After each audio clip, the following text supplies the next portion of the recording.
Alright, so workout today is going to be 7 singles on split jerk.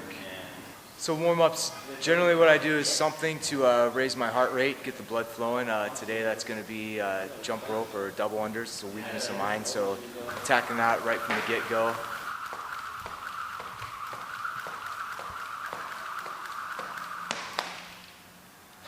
I thought you said that was a weakness, Josh. After that, I'll do some sort of mobility or stretching. I'm going to foam roll today, but sometimes it's other mobility drills, glute activation drills, you name it. And then I'll go into a more specific warm-up. Today that'll be the Bergner warm-up.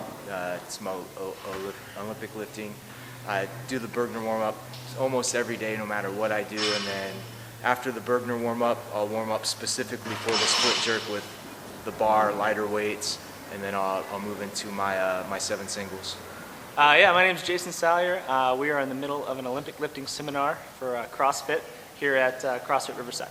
I've been O-lifting for probably 10 or 11 years. Competed on the national level for a little bit. Competed all through college, and worked with Coach Bergner quite a bit.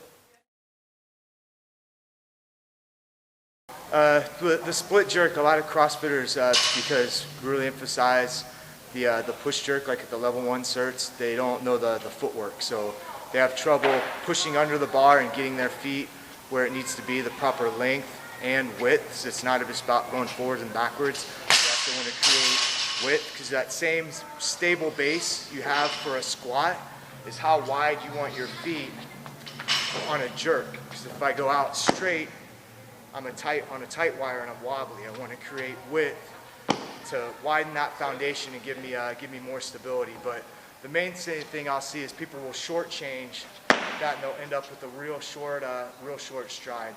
They got to get out a little bit longer, a little bit wider. And then you want balance, front and back foot. That's the other thing that I'll see a lot is here, a lot of weight on that front foot. Not much on the back, which is going to pitch you forward and make you miss the lift forward. Now, for me personally, footwork's pretty good for me. My issue is the dip. I have a tendency to lean forward on my dip.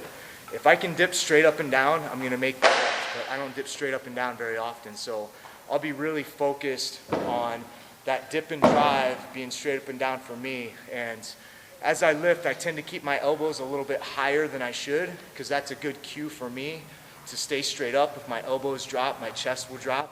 Most lifters will want to be here, but as a compensation for my bad dip, I keep my elbows up as a reminder to keep my chest up. If my elbows don't drop, my chest won't drop.